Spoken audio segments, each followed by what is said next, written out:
करने वाले मेरे गिरधर नगर आए हैं, सारे कष्ट दूर करने मेरे कान्हा आए हैं।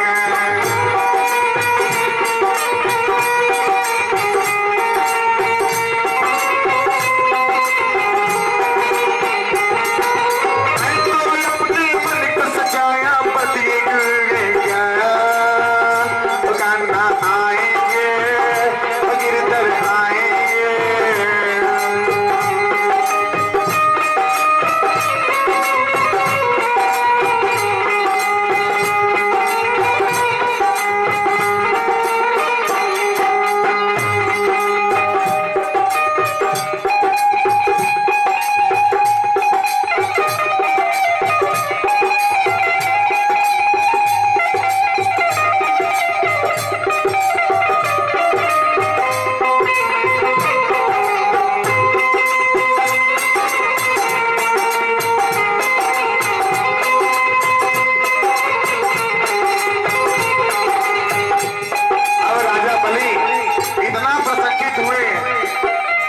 प्रसन्नचित हुए कि समझ जाइए कि बोले कि अब हमारा धन ये धन नहीं है, सब गिरधर जी के चरण में चला गया, भगवान जी के चरण में जाएगा तो क्या बिगड़ जाएगा।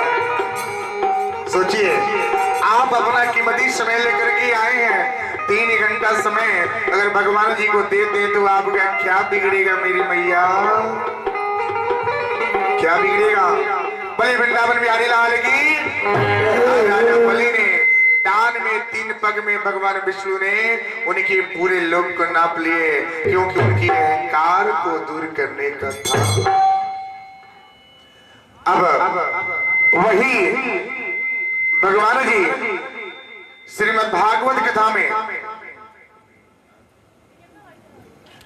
एक मां जब पुत्र को जन्म देती है, एक मां अपने पुत्र को जन्म देती है। श्रीमद् भागवत कथा में गोकर्ण जी की कथा आपने सुना होगा। गोकर्ण जी की श्रीमद् भागवत कथा में सुखदेव जी के अवतरित हुए, कल जन्म हुआ सुखदेव जी का। उसके बाद सुखदेव जी ने किसको कथा सुनाई? सबसे पहले गोकर्ण जी को उन्होंने कथा सुनाया। कथा सुनाए कैसे? आत्मदेव नाम करके एक ब्राह्मण होते, वो भिक्षा मांगते थे, मांगते मांगते शाम को घर पे जाते थे, उनकी पत्नी उन पे बरस जाती थी। बरस जाती थी क्या? अरे भाई कहाँ थे, इतने देर कहाँ थे, पूरे दिन भर में कमाई में इतना लेके आए हैं। बोलते हैं ना जब आपकी आवश्यकता पूरा नहीं होता है तो पति देव को बोलते हैं क्या, पूरा दिन भर कमाते रहते हैं कि हमारी आवश्यकता पूरा नहीं कर पाते। क्या करते हैं आप? ऐसे ही ताड़ना उन पे होता था। आत्मदेव आत्महत्या करने की बारी आ गई, चले जाते हैं नदी के तट के किनारे। वहां पे जाने के बाद एक महात्मा से मुलाकात होता है। महात्मा से मुलाकात होती, महात्मा बोली क्या, अरे भाई तुम क्यों ऐसे कर्म करने जा रहे हो? हमारे पास 4 पुत्र हैं, पुत्र से शरणागति नहीं होता है।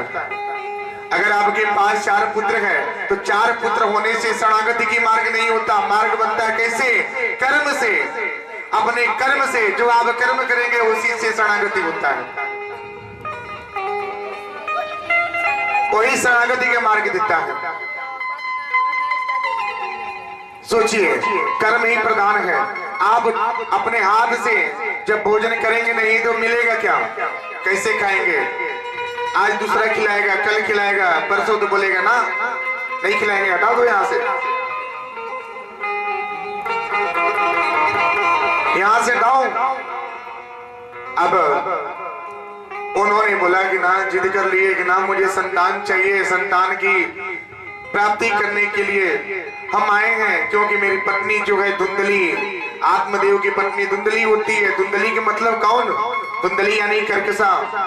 कर्कशा जो तेज बोलती हैं। कितने लोग पति देव को बरस जाते हैं, जो बोले ना भी, कल मैंने बोला कि पति देव को बरसना, पति देव पे कैसे बरस जाते हैं? जोर जोर से लंबे लंबे चिल्लाते हैं। क्या कहाँ पे थे, क्या कर रहे थे? पति देव आज टाट से बैठ करके कहीं पत्ते खेलते हो, कहीं सोए हो, घर पे जाने वाला, आज तो क्लास लगने वाला है, चलो देखते हैं। होता है ना? अब क्लास लग जाएगा, पति देव आते हैं, चुपचाप शांति से बढ़ जाते हैं। पत्नी बोलती है क्या बोलूं, अब कुछ बोलना ही नहीं जा रहा है।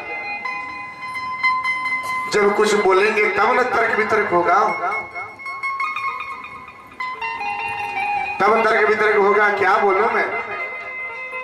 पति देव चुपचाप रह जाते हैं, क्योंकि उन्होंने जुए में जाकर के 2-4 हजार दे के चले आए। घर पे पैसे है ही नहीं, घर का खर्चा कहां से चलेगा, आज के दिन कैसे पूर्ति होगा। उनके पास नहीं है, पत्नी दया कर देती है। दया करने के बाद जाते हैं, कुछ ना कुछ बंदोबस्त करके लेके आते हैं, आवश्यकता पूरी होती है। अब ये गए, जाने के बाद उन्होंने बोला पुत्र की प्राप्ति करना है, ऐसा कोई वर दीजिए कि पुत्र की प्राप्ति हो जावे। अब बोले कि ठाठ से जोर से हंसे, बोले कि क्या बात है, समय कहां से कहां आ गया। मेरे पास 4 पुत्र है, 4 पुत्र ने डंडे का इस्तेमाल करके घर से बाहर निकाल दिए, घर से बाहर निकाल दिए, और इनके पास पुत्र नहीं है, और पुत्र के लिए बिलख रहे हैं, रो रहे हैं। कैसा वक्त आ गया।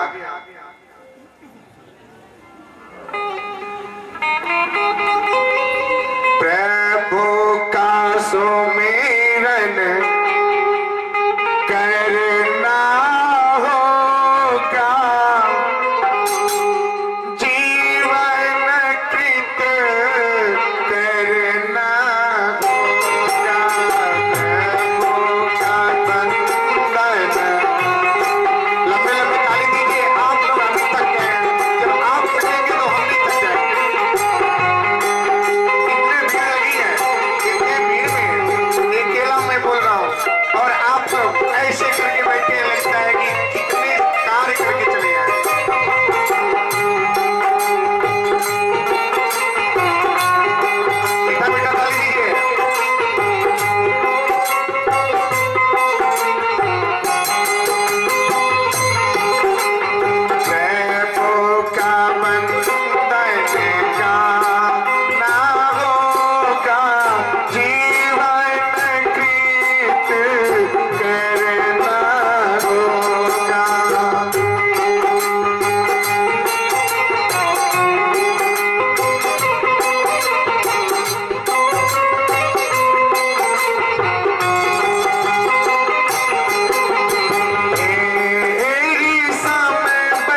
और आप पुत्र के लिए रो रहे हैं? धन्य है, कैसे गए आप?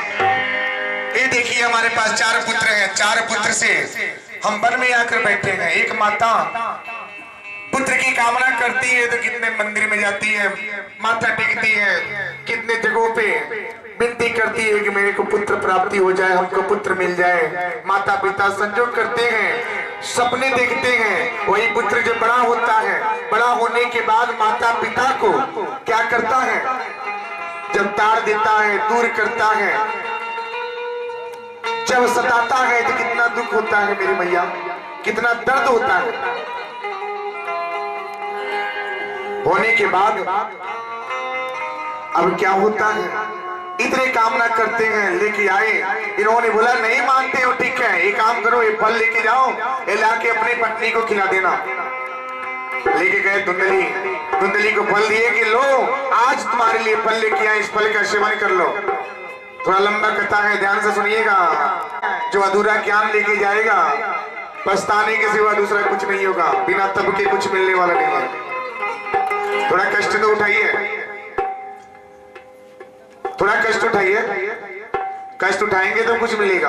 हम भी आपके साथ बैठे हैं। उसके बाद एक फल ला के दिए। धुंधली की बोली क्या, अरे क्या हो गया? उसने अपनी बहन से पूछा कि मेरे पति थे वो ऐसे ऐसे कर रहे हैं। उनकी बहन बोली क्या, ठीक है, एक काम करो, हम गर्भ से हैं, हमारे पास जब बच्चा पैदा होगा, जब पुत्र की प्राप्ति जब होगा तो आप क्या करें, चोरी से ला करके आपको दे देंगे, तब तक आप गर्भ होने का नाटक कीजिए, गर्भ होने का नाटक कीजिए। अब बहन बहन की बात है, बहनों में बहुत प्रेम होता है, भाई भाई में प्रेम नहीं होता है, लेकिन बहनों में प्रेम होता है। खूब अच्छा सा घर हो, खूब अच्छा सा महल हो, अगर भाई का प्रेम ना हो तो कैसा लगेगा, कैसा लगेगा, सोचिए।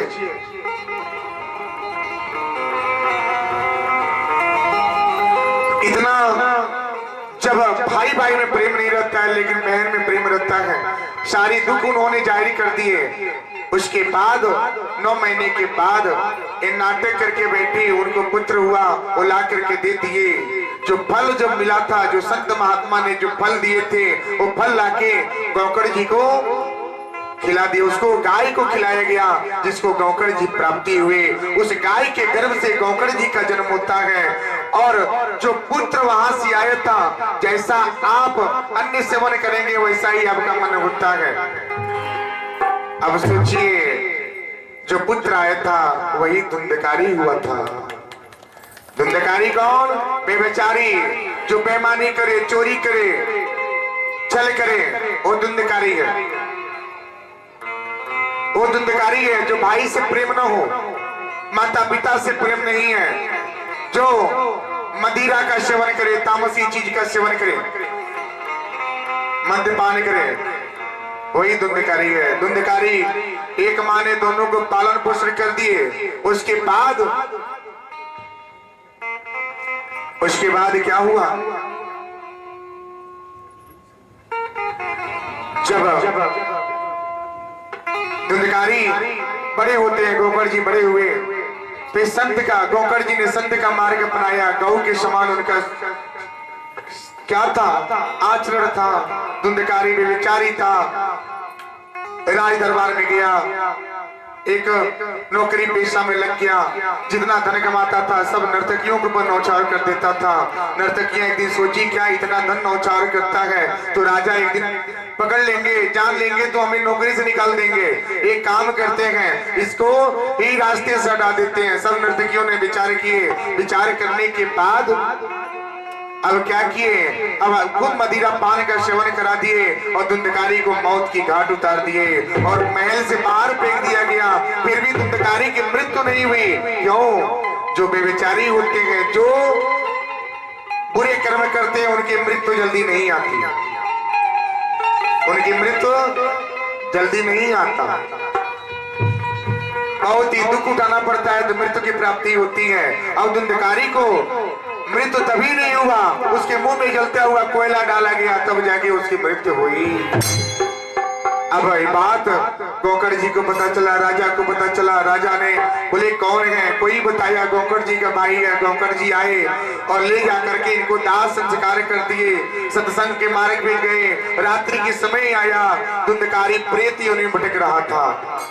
प्रेत योनि में प्रेत आत्मा, एक प्रेत आत्मा एक शरीर की मृतक यानी शरीर जब गुजर जाता है तो 24 घंटे के लिए जो आत्मा आपकी रहती है वो 24 घंटा आपके पास इस शरीर को त्याग करके कहां पे, यमदूत के पास, राज के पास जाता है, जो यमदूत उसके घसीट के लेके जाते हैं। क्यों कि आपने 100 साल की उम्र में आपने अपने जीवन में कितना पुण्य किया, कितना पाप किया, ये सारी दृश्य वहां पे दिखाई जाती है। और 24 घंटे के बाद वो आत्मा वापस उस परिजन यानी कि आपके घर पे आता है। और आने के बाद आपके पूरे माता पिता भाई बहन सगा संबंधी आपका प्राण बिलखता है, चिल्लाता है, बोलता है क्या मैं हूँ, अभी हो मत रो, मैं गया नहीं हूँ, जोर जोर से चिल्लाता है। लेकिन उसकी आवाज कोई नहीं सुनता क्योंकि गुजर चुका है, वो चला गया है,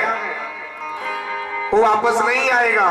बाद में पता चलता है क्या कि अब नहीं है, वो सीधे शरीर पे टच करता है, किसी को छूने का प्रयास करता है लेकिन छू नहीं पाता, बोल नहीं पाता, चिल्लाता है लेकिन कह नहीं पाता, उसकी भाषा कोई समझते नहीं है। 10 दिन वो आपके घर पे विद्यमान रहता है।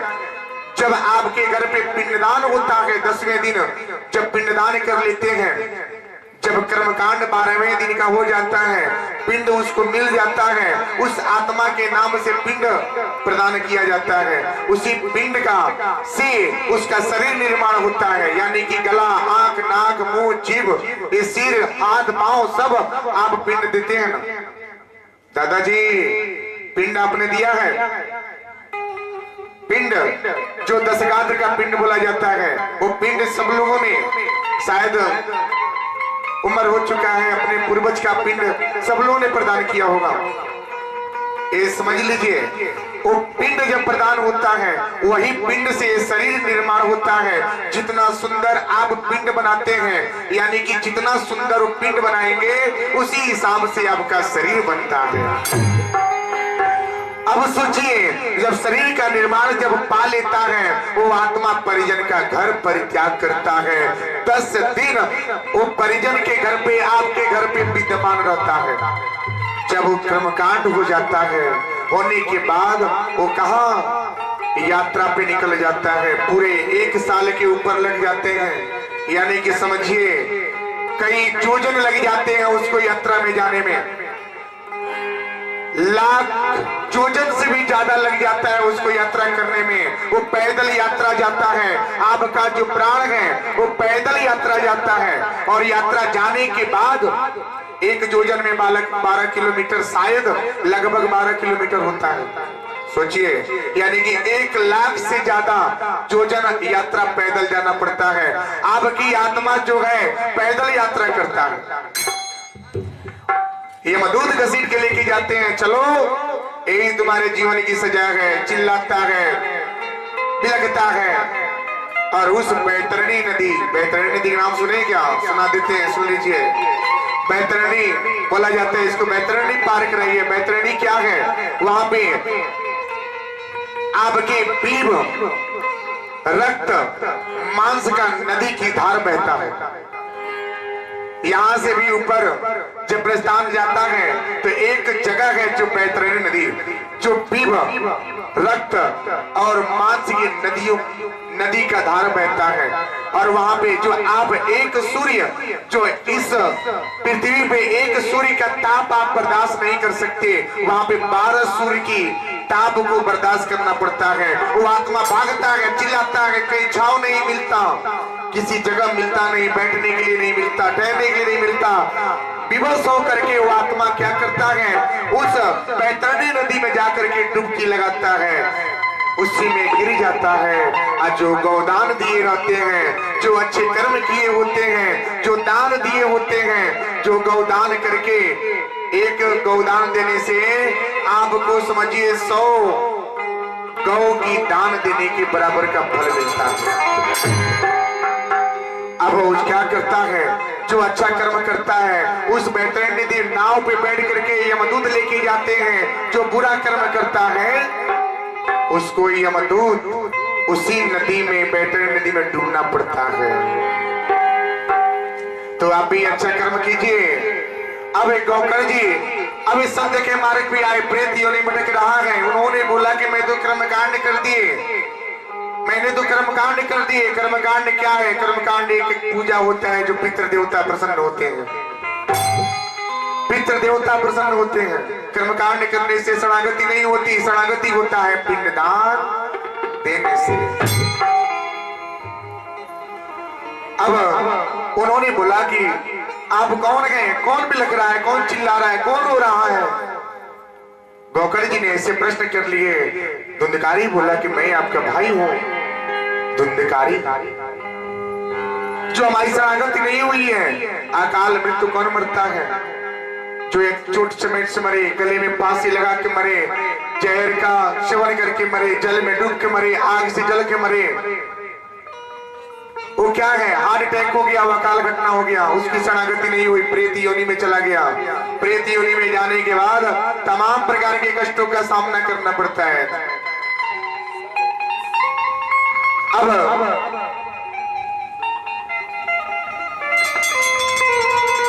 जब इतने जब बोले कि मैं आपका भाई हूं, भाई होने के नाते अब एक गौकर्ण जी ने बोला मेरा भाई, मैंने सब कुछ कर दिया, उन्हें शरणागति नहीं हुआ है। कोई ऐसा मार्ग बनाइए जिससे शरणागति की प्राप्ति हो। गौकर्ण जी सुबह हुआ, गए जगह जगह पे भटके, संतों के बीच में गए, कोई तो मिल जावे जो हमारे भाई को शरणागति देवे। कोई एक बोला कि आप सीधे नर्मदा नदी के तट पे जाइए, वहां पे सुखदेव जी मुनि महाराज का आश्रम है, वही एक ऐसे हैं जो आपके भाई को शरणागति दिला सकते हैं। अब ही गौकर्ण जी भागते चले गए। जाने के बाद वहां पे सुखदेव जी मुनि के चरण में गिरे और गिरने के पश्चात बोले कि महाराज आप क्या करें, पार लगावें। सुखदेव जी मुनि ने समय लिए, साप्ताहिक श्रीमद् भागवत कथा का उन्होंने समय लिया। आगमन हुआ, पहले दिन की कथा हुई, दूसरे दिन हुई, तीसरे दिन हुई। धुंधकारी को प्रेत योनि से आवाहन करा करके बिठाया गया। बांस के 7 पूर्ण बनाए गए, उसमें प्रेत आवाहन किया गया। उसके बाद कथा प्रारंभ हुई। प्रथम दिन की कथा हुई, द्वितीय हुई, तृतीय हुई, चौथी हुई, इसी तरह से कथा चलता गया। 7वें दिन की कथा में वो बांस का पूर्ण पट गया और स्वर्ग लोक से उसके लिए विमान आया और विमान पे बैठ करके धुंधकारी प्रेत बैठ करके स्वर्ग धाम की गति को प्राप्त हुआ, क्योंकि उन्होंने श्रवण किया था। श्रवण करना और सुनना में फर्क होता है। श्रवण करने का तात्पर्य क्या है? श्रवण कीजिए, मंत्र कीजिए, चिंतन कीजिए। सुनना, मैंने कहा आपसे, आप वहीं पे रुक दिए, आप वहीं पे रुक दिए।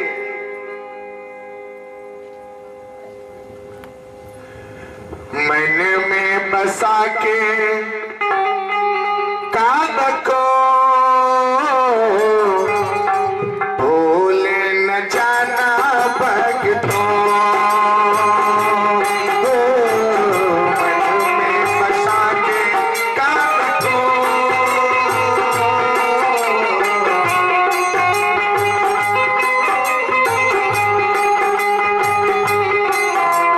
अब कृष्ण कन्हैया जी का दर्शन शब्द करेंगे।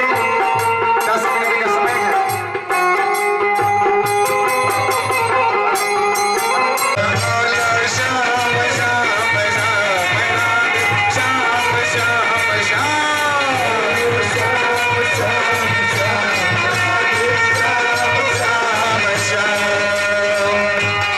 जिसको दर्शन करना है दर्शन कर ले। समय कुछ वगैरह दरिया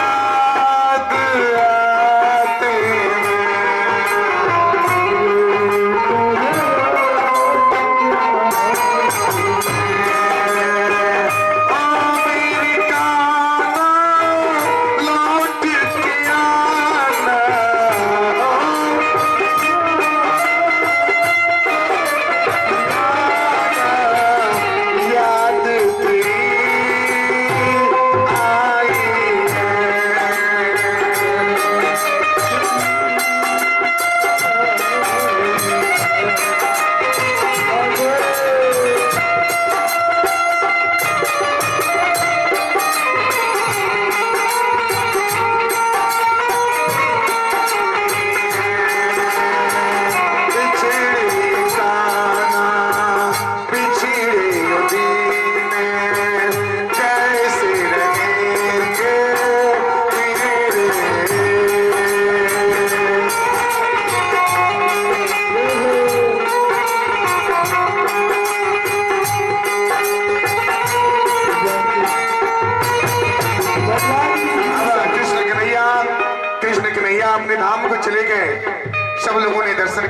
अब गोकर्ण जी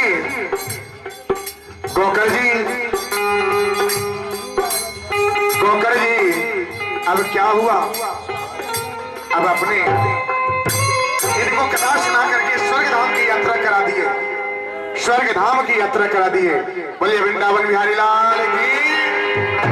और लेके जाना रे हरि का नाम, लेके जाना रे हरि का नाम, लेके जाना रे हरि का